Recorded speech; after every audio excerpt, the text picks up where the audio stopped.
Hey guys, and welcome to Relationship Therapy. Today we have a cheating revenge story from one of my subscribers that I will walk you through with, and afterwards I'll give my opinion and advice to this subscriber on how to deal with this situation. Here we go. Congratulations are in order. Although the title looks confusing, trust me, there's a reason. For some context, I, 29 meters, had been in a relationship with my ex, 28F, for the past 7 years. It was a perfect and stable relationship, or so I thought. As I said, this was going to be our 7th year anniversary, and I was planning on proposing marriage. There was a lot of excitement and joy, but boy was no one ready for what was to come. I work as a sales manager in a reputed firm, and my ex works at an event management company. I was called into a meeting on an hour's notice, as there were some important changes being implemented. The meeting was expected to take up most of our day, as there was a lot to discuss and finalize, but was cut short as the CEO had a personal emergency, and the meeting is rescheduled. I went shopping and bought a beautiful ring to propose with on the anniversary, which was 2 days away, and headed home. We all leave, and as I'm entering my driveway, I noticed a car parked near my garage. I'm pretty sure you know where this is going, but bear with me. I enter the house and there's loud music playing in our room. I call out to my girlfriend, but she can't hear me. I walk towards my room and was greeted by the sight of my own brother mid-thrust, doing my girlfriend. Worst part was, they didn't even notice me. I took pictures for proof. I'm a high-functioning sociopath, so I tend to remain or look calm and rationalize everything in any situation. I immediately turned around and walked out of the house and headed straight to the bar, met with my friends, but told them nothing. I was seething with rage, as 2 of the people whom I had trusted and loved had the capacity to betray me in such a manner. I wanted to break them then and there, but I was out for blood and wanted to cause maximum damage just to show them how low they went. For the next 2 days, I acted as if I was neck deep with work and avoided everyone, and made a presentation as an anniversary gift.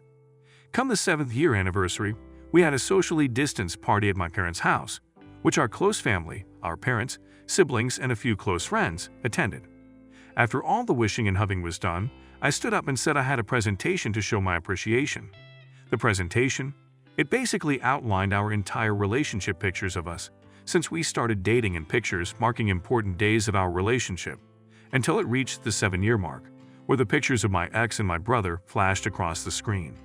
That's when I stand up, yelled congratulations are in order to the 2 pieces of trash who found each other, flipped them the bird and walked out and went home.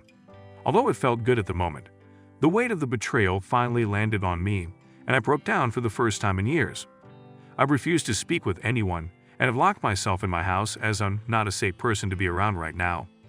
All that happened yesterday, and here I am broken, confused, and angry. What do I do now? What do you do now, you ask? Before we continue, please like and subscribe if you enjoyed the video. It's quite simple actually. Break up with your trash girlfriend and go no contact forever. Your brother can help her move out since they're now together. Disown your brother, he's dead to you now.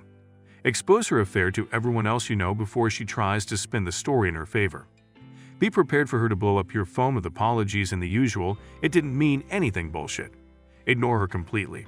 After the dust settles, start exercising and engaging in some healthy activities. Start traveling and doing things you've never got to do. Stay away from drugs and alcohol. That stuff will only bring you down further. Seek individual therapy for yourself, because you're in a world of hurt right now. Do not aspire to be in another relationship for a while. You need time to heal and rebuild your self-confidence first. Above all else, take care of yourself, AITA. To everyone who gave me the stars and gold, thank you. Thank you for reaching out and your wonderful advice. Much appreciated, and it means a lot. Last thing on the list. You need to breathe, 1 breath at a time, inhale and exhale. Just keep doing that over and over. Feel for you, man, this OP. Especially the no contact with either of them. I'm sorry, man. There are betrayals, but this is way over the line. All my best wishes to you. This is phenomenal advice. The only thing I might add is to see if anyone knew about them. Anyone who did, you know not to fully trust them again. 2 of my brothers, one of which is my twin. My wife said it didn't happen. I didn't dig because this shit is tough. I didn't want to know. I know your pain. Twice. Reason I stayed, the biggest joy in my daughter's life was when I pulled up from work. She would hide, and it was the best part of her day. We would hang out, and she was slash as my world. She didn't deserve to lose this. I just had to take on the pain and swallow it. I see my mom's heart break when she told me, and I didn't want her to wear the stress of my brother's wife and her family dividing. When I was trying to process it, my mom kept saying how much she admired how I handled it. That kind of kept me quiet because I didn't want her to feel like she had to pick a side and wanted to keep her proud. My mom had a rough life and did everything she could to keep her family happy. Looking back now, I handled it all wrong. Even then I knew staying was wrong for me. I'll mention my mom because she was the one who told me. My mom walked in the second time and caught my brother fixing his belt, and they both jumped off the couch. My wife and I were on a 2-week break because of fighting.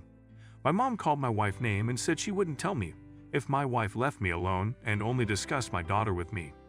And for her not to try and get back with me, we were on a short break because we were arguing. My wife had a mental breakdown and was screaming she wanted to die after blowing my phone up. My mom said tell her the deal is off, and that is when my mom told me what she's seen. A few days later, my mom said maybe they are telling the truth. I know she said it for my peace, even though we both knew what happened. I wanted to handle it like a saint, and that is impossible. During the short break, I slept with my boss daughter who worked with me. This guilt also kept me from digging, even though what she did was way worse. My wife probably started the affair before the separation, and that's probably what triggered all of the arguing. I could be saying that to make what I did right, but I think that's how it really went. I tried telling my wife, but she shut me down and didn't want to hear it because that means she would have to tell on herself too. My twin is the one that told me. That happened the first year. When my mom busted my wife and younger brother, I asked both of them and they said no, it didn't happen. I could tell by the way they were kissing my ass that they were lying. Today, she is the perfect wife. I don't think she will ever stray. She is always insecure that I will leave her and freaks out. She is insecure because she thinks I will meet someone else. I told myself when my daughter was a little older that I would leave. I have secretly become depressed over all of it. No one sees it because I am always a happy person. But deep inside I hate myself for not handling it the way I know I should have. If she was still a crappy person, it would make leaving easier. But she really isn't anymore. Her life truly revolves around me. If we have an argument, she is quick to fix it. She was super crappy the first 4 years we met. The last 4 is the dream wife with the exception of the insecurities and past. I have my walls up with her. I know it's not fair to her either for me staying. She doesn't deserve a lifelong sentence because of mistakes she made. If I were to walk out on her today, it would ruin her. That would be the ultimate revenge. But my heart is too big to hurt people even when they hurt me. I always strive to be the good guy. I bottled up my feelings and never spoke about them. I still feel anger, betrayed, and humiliation. I don't say it out loud. I do feel like she really loves me. Again, we never talked about it. Just this week, I told her I wanted to get counseling for me. She went to counseling a few years ago, and her counselor wanted me to go. I declined then. Then when I decided to go to her counselor, said it was a conflict of interest. My wife told me that she was afraid of me going to counseling. Again, her insecurities. I can't find one that is accepting new clients. Opinion script. Let's move on to my thoughts and advice for the person that is dealing with this problem. This story is a roller coaster of emotions, from the excitement of planning a proposal to the devastating betrayal discovered moments before. The revenge presentation at the anniversary party is a bold move, showcasing the depth of hurt and anger. However, amidst the desire for vengeance, there's a poignant reflection on the aftermath, highlighting the weight of betrayal and the struggle to cope. The advice given resonates with the need for self-care, healing, and setting boundaries. It's a reminder that while betrayal wounds deeply, prioritizing one's well-being is paramount for moving forward. I wish you the best of luck moving forward. Thank you all for taking the time to listen to today's stories. If you enjoyed listening, please feel free to like and subscribe if you haven't already. Also comment below with your thoughts on what happened. Take care.